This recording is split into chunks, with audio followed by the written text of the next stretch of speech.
डोडो TV.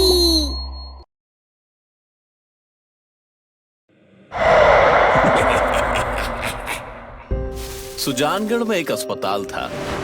पिछले कुछ दिनों से उस अस्पताल में लोग रहस्यमयी तरीके से मर रहे थे। सुबह के 5 बजे थे, तभी किसी के चिल्लाने की आवाज आती है और खून से लथपथ वार्ड बॉय की लाश मिलती है। जहां खून हुआ था वहां खून से सने किसी के बड़े बड़े पैरों के निशान थे। मौका वारदात पर पुलिस भी आ गई।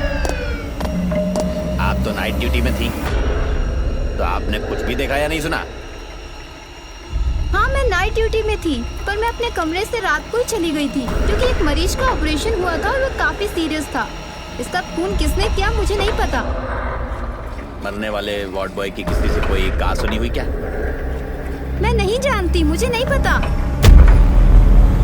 पुलिस वाले खून का सैंपल लेते हैं और बाकी फॉर्मेलिटीज और तहकीकात कर लाश पोस्टमार्टम के लिए लेकर चले जाते हैं। कुछ दिनों बाद कब्रिस्तान से एक जिन्न अस्पताल में आ जाता है और वो एक लड़की का हाथ पकड़कर एक कमरे के अंदर खींच लेता है। उसी अस्पताल के वार्ड में नंदू चुपचाप अपने बेड पर बैठा था। वो एक दिन पहले एडमिट हुआ था। अचानक कहीं से जोर से आवाजें आने लगी। नंदू उठकर दूसरे बेड के मरीज राघव के पास गया। वो भी डर के मारे बैठा हुआ था। आपको कुछ पता है, इतनी अजीब घुटी घुटी सी आवाजें कहां से आ रही हैं? मैं तो उस दिन के मर्डर के बाद से सो भी नहीं पा रहा हूँ। उस दिन भी ऐसी आवाजें आ रही थी जैसे कोई तड़प रहा हो। आपने नर्स को नहीं बताया? बताया था, पर सिस्टर जूलिया ने कुछ नहीं किया। मैं जाकर नर्स के कमरे में देखता हूँ। वो जैसे ही नर्स जूलिया के कमरे में जाता है, तभी वहां एक खौफनाक दृश्य देखकर डर जाता है। वो एक भयानक जिन्न था और एक लड़की को चाकू से गोद रहा था। चारों तरफ खून का फव्वारा छूट रहा था। धूल भरे बड़े बड़े पैरों के निशान देखकर नंदू वहां से वार्ड की तरफ हाँफते हुए आता है और आकर बेड पर बैठ जाता है। आपके कमरे में एक घायल लड़की पड़ी है। मैं अभी आ गया था तो एक लंबा चौड़ा और बेहद भयानक शक्ल वाला जिन्न उस लड़की को चाकू मार रहा था। तुम्हें कैसे पता कि वह जिन्न था? मैंने अरेबियन नाइट्स में वैसे ही जिन्न देखे हैं, इसीलिए शायद। ओह गॉड, ये क्या हो रहा है हमारे अस्पताल में? नर्स जूलिया तुरंत अस्पताल वाले कमरों को खबर करती है। जब तक अस्पताल वाले पहुंचते हैं, तब तक लड़की सिर्फ कब्रिस्तान वाला जिन्न कहकर लुढ़क जाती है। पुलिस आकर फिर छानबीन करती है। नंदू चुपचाप अपने बिस्तर में मुंह ढककर सो जाता है। ये कब्रिस्तान वाले जिन्न का क्या चक्कर है? सब चुपचाप खड़े रहते हैं। कोई कुछ नहीं जानता सिवाय नंदू के। पूछताछ करके पुलिस वाले चले जाते हैं। सिस्टर, मेरी तो जान निकल रही है डर के मारे। आप किसी से मत कहना कि मैंने किसी को देखा है। मैं इन चक्करों में नहीं फंसना चाहता। नहीं। आप डरिए नहीं, आपकी तबीयत खराब हो जाएगी। मैं कुछ करती हूँ। वो दरवाजा बंद कर देती है, परंतु तभी किसी के भारी कदमों के उस वार्ड में आने की आहट से सभी कांपने लगते हैं। वो आहट दरवाजे तक आती है, परंतु फिर वापस जाने की आवाज सुनाई पड़ती है। नर्स बाहर निकलकर देखती है तो दरवाजे पर लगा पीतल का क्रॉस बिल्कुल लाल हो गया था और धूल भरे पैर के निशान देखकर ही वो समझ जाती है कि ये जरूर कोई भूत प्रेत या जिन्न ही है। थैंक गॉड, अभी तो शायद इसी क्रॉस ने हम सबको बचा लिया। अगले दिन ड्यूटी बदलते ही सुबह सिस्टर रोजी वार्ड में आती है। अरे सिस्टर, नमस्कार। कैसी आप? मैं बिल्कुल ठीक हूँ। आपकी तबीयत कैसी है? तबीयत तो ठीक है, पर रात को ठीक से सो नहीं पाया। आधी रात होती अजीब अजीब सी आवाजें आनी शुरू हो गई थी। मेरी तो डर के मारे जान ही निकल गई। अच्छा, उस मर्डर की वजह से आप डर गए होंगे। सिस्टर, मैं उस रात को नर्स के रूम में गया था, लेकिन उस कमरे में खौफनाक साहिब किसी लड़की को मारते हुए देखकर वहां से भाग चला था। हाँ, पुलिस तहकीकात कर रही है। मैडम, ऐसे मामलों में पुलिस कुछ नहीं कर पाएगी। इसे तो कोई पीर, फकीर या तांत्रिक ही भगा सकता है। हाँ, देखो अस्पताल वाले क्या करते हैं। तभी अस्पताल में मनोहर नाम का एक आदमी भर्ती होता है। अरे भाई, तुम्हें क्या बीमारी है? तुम किस वजह से अस्पताल में हो? मुझे बहुत तेज बुखार है। तभी नर्स मनोहर को दवा देने आती है। इतनी खूबसूरत नर्स को देखकर मनोहर का दिल मचल उठता है। मनोहर उसको देखकर बोलता है, वाह, आप तो बहुत खूबसूरत हैं। आपको तो देखकर ही मेरा बुखार उतर गया। क्या बोला? कुछ नहीं, कुछ भी तो नहीं। ये दवा खा लो, कल सुबह जब डॉक्टर आएंगे तो जो भी तकलीफ होगी बता देना। आपके हाथ से तो जहर भी खा लूंगा। अभी क्या बोला आपने? कुछ नहीं, मैं तो कह रहा था कि लाइए दवा खा लेता हूँ। सिस्टर रोजी गुस्से में पैर पटकती हुई वहां से चली जाती है। अरे राघव, ये तो एक नंबर का दिलफेक इंसान है। इसका नर्स पर ही दिल आ गया। बताओ। तुम्हें नर्स से ऐसे नहीं बोलना चाहिए। अगर गुस्से में आ गई ना तो ऐसा वैसा इंजेक्शन लगा देगी तो होश ठिकाने आ जाएंगे। अरे भाई, मैं किसी से डरता थोड़ी हूँ। तभी आवाजें आनी फिर से शुरू हो जाती हैं। इस बार मनोहर उठता है और बाहर नर्स के कमरे में जाने लगता है। दोनों से मना करते हैं पर वो नहीं मानता। वो जैसे ही नर्स के कमरे के बाहर जाता है, उसे अजीब घुटी घुटी सी आवाजें सुनाई पड़ती हैं। वो दरवाजा खोलकर झांकता है। तभी दो मजबूत हाथ उसे अंदर खींच लेते हैं।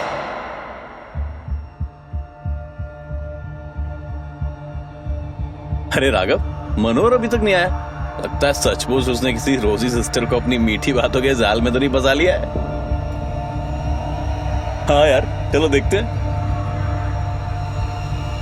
जैसे ही वो दोनों नर्स के कमरे में जाते हैं, बाहर से ही जोर जोर उठापटक की आवाज सुनाई पड़ती है। अरे यार, उसी कमरे में तो अभी भी मनोहर गया था।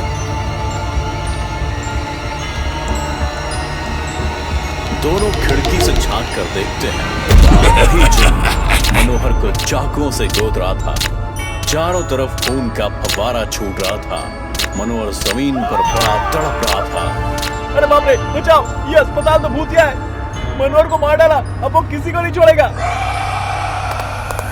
दोनों अस्पताल से निकलकर भागते हैं। अरे तुम दोनों कहाँ भागे जा रहे हो? अस्पताल का बिल कौन चुकाएगा? तुम भी हमारे पीछे आओ। नर्स के कमरे में जिन्न है। उसने आज एक नए भर्ती हुए मरीज का खून कर दिया है। क्या? रुको, मैं भी चलता हूँ। गार्ड भी उनके पीछे हो लेता है। वे तीनों रात के अंधेरे में भागते भागते खाली पड़े मकान में, जो कि अभी पूरा नहीं बना था, उसी में घुस जाते हैं और दरवाजा बंद कर लेते हैं। तभी उन्हें भारी कदमों की आहट सुनाई देती है। अरे बाप रे, लगता है वो सूंघता हुआ यहाँ तक आ गया। लगता है वो आ गया है। हाँ भाई, कोई आवाज नहीं करना।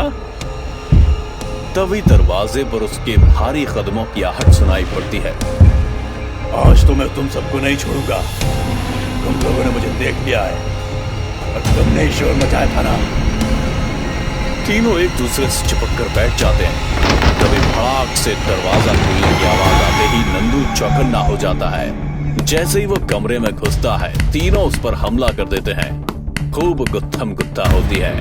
तीनों के एक साथ हमला करने पर घबराकर वो भागने लगता है। तभी नंदू के गले में पड़ी ताबीज उस जिन्न से टकरा जाती है, परंतु तभी सब आश्चर्यचकित हो जाते हैं। जिन्न उस ताबीज के छूते ही ऐसे छिटकता है जैसे उसे करंट लग गया हो। हैं? ये क्या हुआ? तुम अपने गले से यह धागा निकाल के फेंक दो। कौन सा? ये ताबीज? नहीं, मैं तो इसको नहीं निकाल सकता। तो मेरी माँ ने मुझे पहनाया था। नंदू, हमें भी पकड़ लो। झट से तीनों एक दूसरे का हाथ थाम लेते हैं। तब तक ये ताबीज निकाल कर उस जिन्न के ऊपर फेंक दो। नंदू बड़ी सावधानी से ताबीज निकालकर उसके ऊपर फेंक देता है। अचानक ये क्या किया तुमने? मेरी सारी शक्तियां खत्म कर दी। मेरे बाबा, मुझे माफ करना। नंदू उसको शिथिल होते हुए देखकर तावीज उसके ऊपर रख देता है। तीनों बाहर निकलकर तुरंत लकड़ियां इकट्ठा करते हैं और आग जलाकर उस शिथिल पड़े चिन्ह को उसी में झोंक देते हैं। रात का अंधेरा खत्म होने वाला था।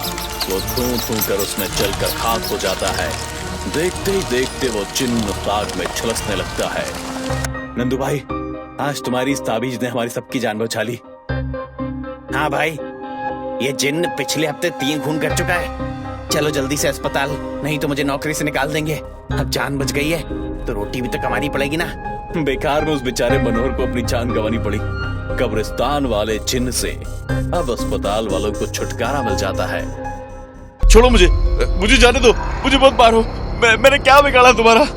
अनूप हाथ जोड़कर विनती कर रहा था, पर फिर भी कोई उसे मारे जा रहा था। बचाओ, बचाओ!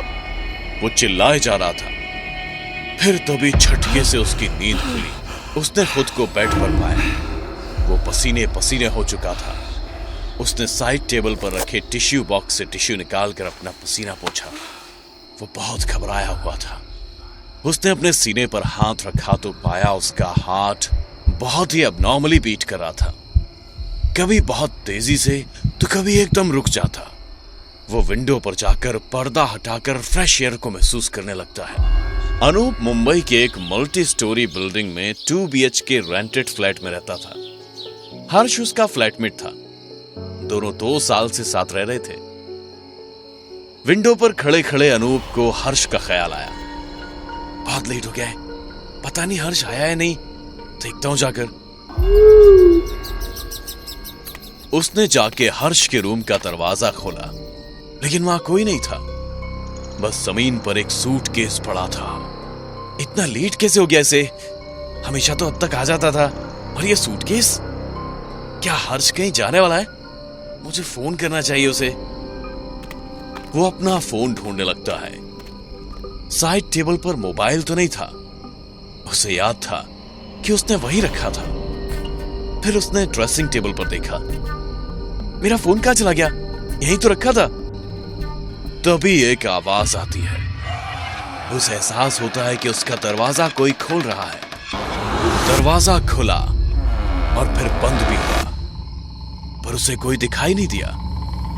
तभी पीछे से किसी की आवाज आई, चीखने और चिल्लाने की। उसने पलट कर देखा। ये क्या?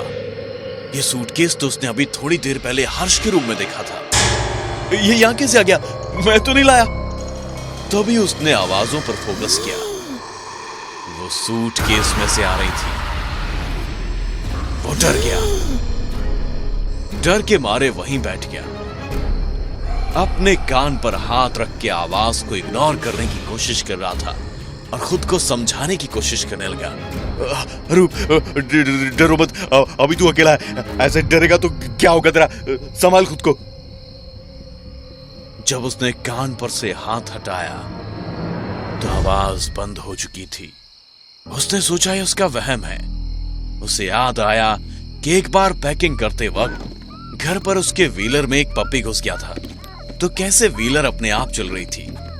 इस बार भी व्हीलर में पक्का कुछ घुस गया होगा। फिर सूटकेस के पास गया।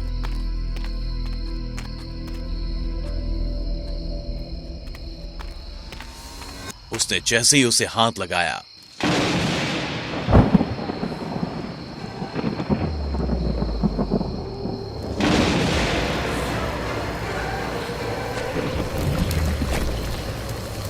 अब तो अनूप का डरना बनता था।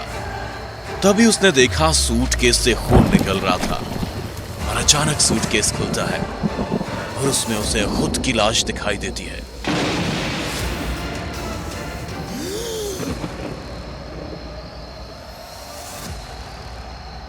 ये कैसे? मैं कब मरा? कैसे मरा? और मेरी लाश के टुकड़े टुकड़े कैसे किए? तभी उसके सिर में बहुत तेज दर्द होता है और वो सर पकड़कर बैठ जाता है। उसे याद आने लगता है, थोड़ी देर पहले हर्ष नहीं तो मारा है उसे। तकिए से उसने मेरा दम घोटा था। उसके बाद चॉपिंग नाइफ से उसने पहले मेरे पेट पे मारा, और पूरी बॉडी पर जहां तहां मारने लगा। तभी उसे हर्ष की आवाज आती है। ये अनूप की लाश को ठिकाने लगाना पड़ेगा अब। बड़ा आया मेरी गर्लफ्रेंड पे लाइन मारने वाला। देख, मैंने तुझे ही मार डाला। अब आत्मा बनकर दूसरी आत्माओं को लाइन मारना।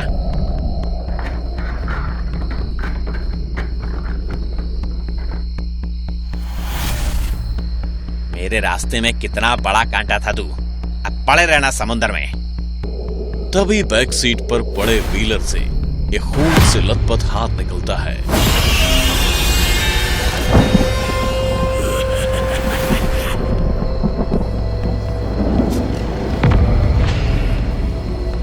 तुझे क्या लगा तूने यहाँ कहानी खत्म कर दी? कौन है मेरी गाड़ी में? इतनी जल्दी भूल गए? अभी थोड़ी देर पहले तूने मुझे मारा। ये क्या मजाक है? जल्दी हॉस्पिटल चलो। तभी जोरदार बिजली कड़कती है और गाड़ी रुक रुक कर चलते चलते रुक जाती है।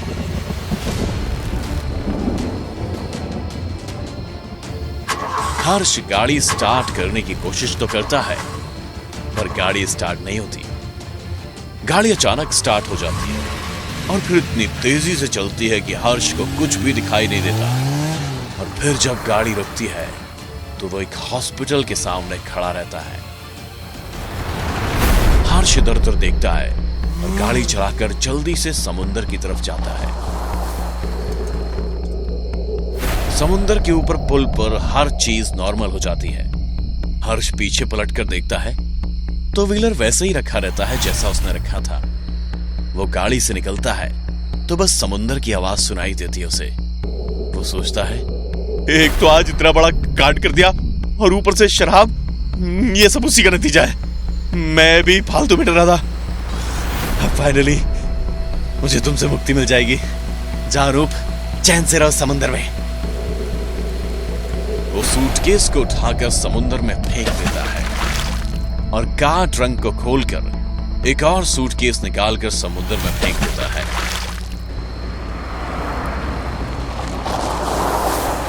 और घर आकर आराम से वो अपने कमरे में सो जाता है। जैसे ही उसकी आंख लगने वाली होती है,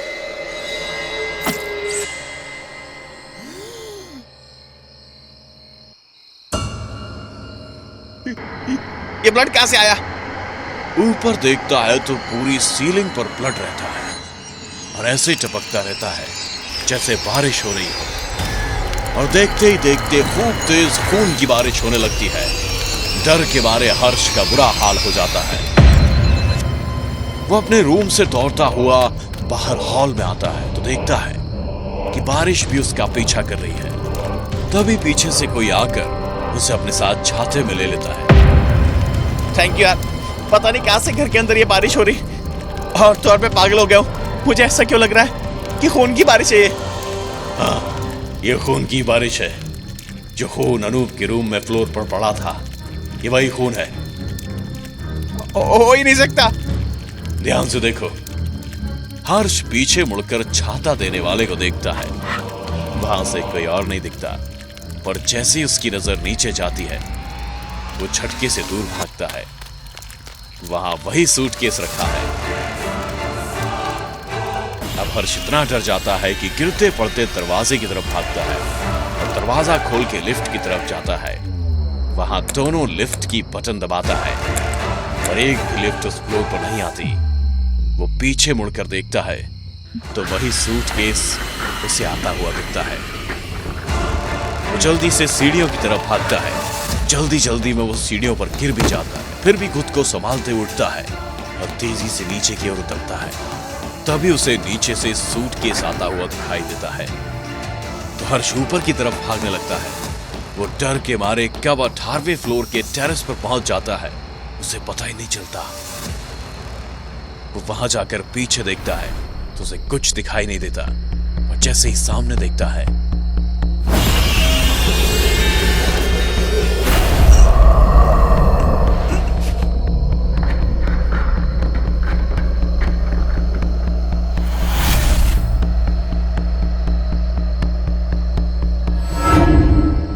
तुमने मुझे क्यों मारा? तुम मेरी गर्लफ्रेंड को लाइन मारते थे। किसे? रिया को? हाँ। रिया तुम्हारी गर्लफ्रेंड कब से बन गई? हाँ तो बन जाती।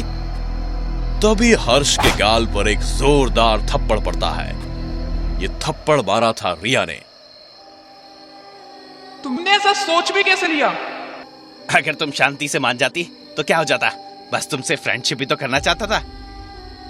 और मैं नहीं मानी तो तुमने मुझे मार दिया। नहीं, मैंने तुम्हें नहीं मारा, मैं तो बस तुम्हें समझाना चाह रहा था। और समझाते समझाते मुझे धक्का लग गया और टेबल के कॉर्नर से लग के मेरा सर फट गया। दरअसल अनूप को मारने के बाद हर्ष रिया से मिलने गया था। बात करने के दौरान वो उसे पकड़ के समझाने की कोशिश करता है, पर रिया उससे खुद को अलग करना चाहती है और इसी बीच उसे धक्का लग जाता है। हॉस्पिटल ले जाने के बजाय वो सोचता है कि दोनों बॉडीज को वो समंदर में फेंक देगा। उसने ऐसा ही किया। मैं तुम्हें मारना नहीं चाहता था। तो मुझे हॉस्पिटल लेकर जाने की बजाय समंदर में ले जाकर फेंक दिया। सॉरी रिया, मेरे कारण तुम हर्ष से मिली और तुम्हारे साथ ये सब हो गया। पर जिंदा तो ये भी नहीं बचेगा। हर्ष अपने आप उड़कर टेरेस की रेलिंग पर खड़ा हो जाता है। मुझे मत मारो, मुझसे गलती हो गई, बहुत बड़ी गलती हो गई। अगर तू रिया को हॉस्पिटल ले जाकर बचा लेता तो मैं तुझे छोड़ भी देता। इसीलिए मैंने उस वक्त हॉस्पिटल के सामने गाड़ी रोकी थी, पर तब तक बहुत देर हो चुकी थी। मैं डर गया था। तो अब तू मर। हर्ष ऊपर से कूद जाता है और मर जाता है। उसकी मौत के बाद रिया और अनूप की आत्मा को मुक्ति मिल जाती है। श्यामपुर बड़ी आबादी वाला एक पिछड़ा हुआ गांव था। वहां के आदिवासी सीधे साधे थे। उनमें से कुछ ने शहर भी देखा था, पढ़ाई भी की थी, लेकिन फिर भी कोई अभाव में नहीं जी रहा था, क्योंकि उस गांव में एक तांत्रिक बाबा महीने में एक दिन अमावस्या को गांव आते और सबकी हर मनोकामना पूरी करते। पर कहते हैं ना कि लालच की कोई सीमा नहीं होती। लालच व्यक्ति को कम से कम समय में या कम से कम मेहनत में ज्यादा से ज्यादा धन और भौतिक सुख सुविधा की चाह में कुछ भी कर गुजरने को प्रेरित करता है। ये बाबा ऐसे कैसे चमत्कार करते हैं? इस उत्सुकता से वहां जाकर वो देखने लगा। एक एक की बारी आती गई। लाइन में खड़े पहले दंपत्ति बाबा के चरणों में प्रणाम करते हुए, बाबा जी, हमारी 3 बेटियां हैं, आप एक बेटा दे दीजिए। तो दोस्तू।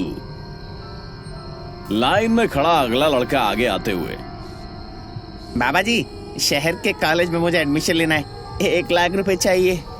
निश्चिंत होकर जाओ, तुम्हारे पिताजी की आज ही लॉटरी लग जाएगी। लाइन में खड़ा अगला किसान, कोटि कोटि प्रणाम बाबा जी, मुझे बस बड़ा सा घर और खलिहान से भरा भरा अनाज का ढेर चाहिए।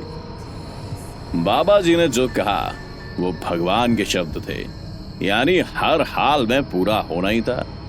मनीष बाबा के पास अपनी बारी में पहुंच गया, झुककर नमस्कार करता है। बाबा, आप मुझे ये सिद्धि बताइए जिससे आप लोगों की इतनी मदद करते हैं। बेटा, जो चाहते हो मांग लो। अब मेरा मकसद लोगों की मदद करना ही है। बाबा जी, आप मेरी भलाई के लिए मुझे अपनी सिद्धि दे दो। यह संभव नहीं है। बाबा ने उसे समझाने की बहुत कोशिश की, पर मनीष ने भी जिद ठान ली थी। लगता है बाबा जी मुझे कुछ नहीं बताएंगे, अब मुझे ही खुद करना पड़ेगा। मनीष भीड़ के खत्म होने का इंतजार करने लगा और फिर जब बाबा जी जाने लगे तो वो उनका पीछा करने लगा। लंबा रास्ता, काली सनसन करती अंधेरी रात, बड़ी डरावनी और दुर्गम पथरीली पगडंडी, उस पर घनघोर जंगल। फिर बाबा चलते चलते अचानक गायब हो गए। ये बाबा जी कहाँ गए? लगता है मुझे खाली हाथ लौटना पड़ेगा। वो निराश लौट आया। यह सिलसिला 3-4 अमावस्या तक चला, लेकिन मनीष अपनी जिद पर अड़ा रहा। एक बार फिर जब बाबा जी आए तब मनीष उनके पास पहुंच गया और जिद करने लगा। बाबा जी, मैं कुछ भी करने के लिए तैयार हूं, मुझे बस सिद्धि चाहिए। बहुत बार रिक्वेस्ट करने के बाद बाबा जी ने सिद्धि देने की बात स्वीकार कर ली। तुम एक नवजात बच्चे को कहीं से लेकर आना, ध्यान रहे नवजात ही होना चाहिए। 2-3 महीने की मेहनत के बाद उसे हॉस्पिटल से एक अनाथ नवजात बच्चा मिल जाता है। अगली अमावस्या को जब बाबा जी आते हैं तो मनीष बहुत खुश होते हुए नवजात बच्चे को लेकर बाबा जी के पास पहुंचता है। बाबा जी, मैं आपके कहने पर ये नवजात बच्चा ले आया, पर आप तो 3 दिन बाद आए। मैं ऐसा क्या कहूं कि इसका इरादा बदल जाए। तुम इसे प्यार से पाल पोस कर बड़ा करो, फिर इस बच्चे को लेकर आना। बाबा जी ने सोचा था शायद कुछ समय बाद इस मनीष का विचार परिवर्तित हो जाएगा। मनीष उस बच्चे को बड़ी ईमानदारी से पालने लगा। बच्चा 2 साल का हो गया। उसकी हर इच्छा वो पूरी करता था। बच्चे की परवरिश करने में उसके काम धंधे बंद हो गए। वो कर्जे में डूबने लगा। अब बच्चे की उम्र 5 साल हो गई। अब वो बच्चा अपनी पसंद की मांग करने लगा। पापा, मुझे मीना बाजार जाना है, वहाँ खूब सारे खिलौने मिलते हैं। बहुत सारे झूले भी आए हुए हैं, इस बार तो मुझे जाना ही है। मेरे पास अब तो कुछ नहीं बचा है, पैसे भी नहीं है। फिर भी वो बच्चे को देखकर बोलता है, ठीक है बेटा, चलेंगे। बच्चा खुश होकर कूदने लगता है। उसकी खुशी देखकर मनीष भी निहाल हो जाता है और उसे गोद में उठाकर प्यार करने लगता है। इन दिनों में मनीष को भी उस बच्चे से बहुत लगाव हो जाता है और जब सिद्धि का ख्याल आता है तो वो सोचता है, बस कुछ दिनों की बात है, फिर एक बार जब मुझे सिद्धि मिल जाएगी तब मैं अपनी सारी इच्छाओं को पूरा करूंगा। अभी इस बच्चे को दुनिया की सारी खुशियां देनी है मुझे। अब बच्चा 7 साल का हो गया।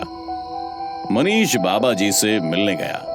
बाबा जी, मैंने बड़ी निष्ठा और प्यार से उस बच्चे को पाल पोस कर बड़ा किया है। अब वो 7 साल का हो गया है। मेरे लिए क्या आदेश है?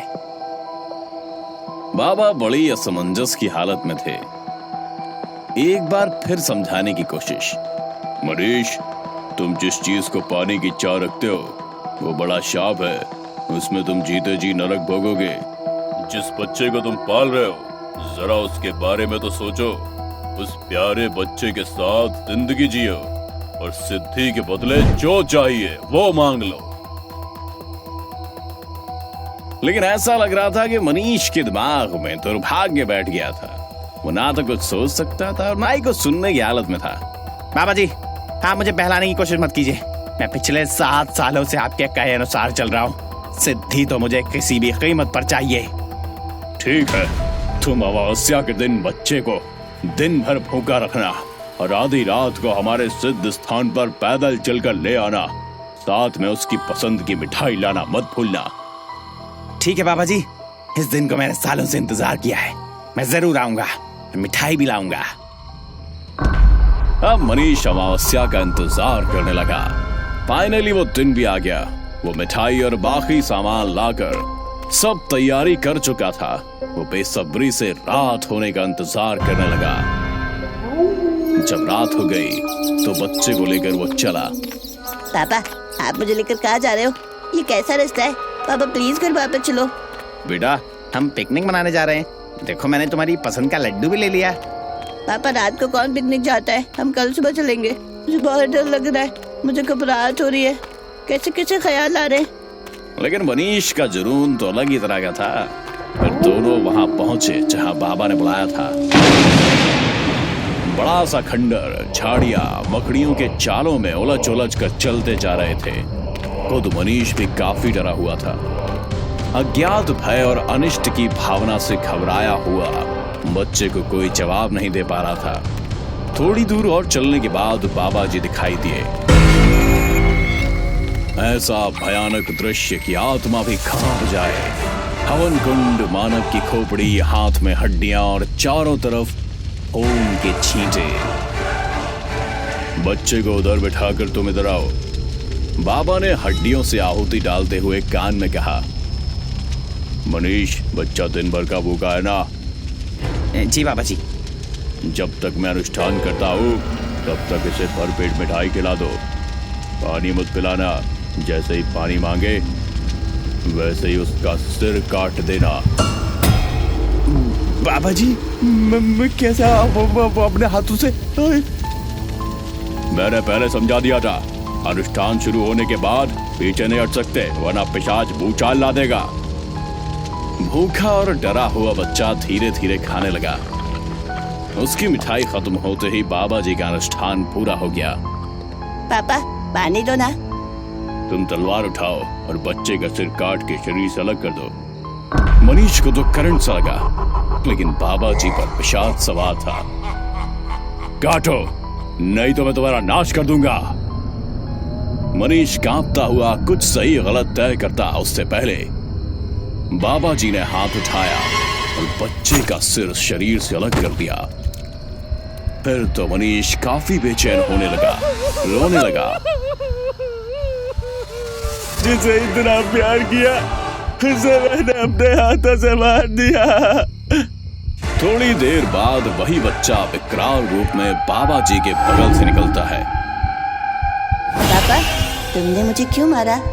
मैंने क्या बिगाड़ा था? बाबा जी मुझे क्यों दिखाई दे रहा है? यही सिद्धि है। अब जब ये पानी मांगे तो उससे पहले अपना काम करवाना। मुझे क्यों पाला, क्यों प्यार किया और पानी क्यों नहीं पिलाया? मैंने कितनी बार तुम्हें समझाने की कोशिश की। पापा पानी दो ना।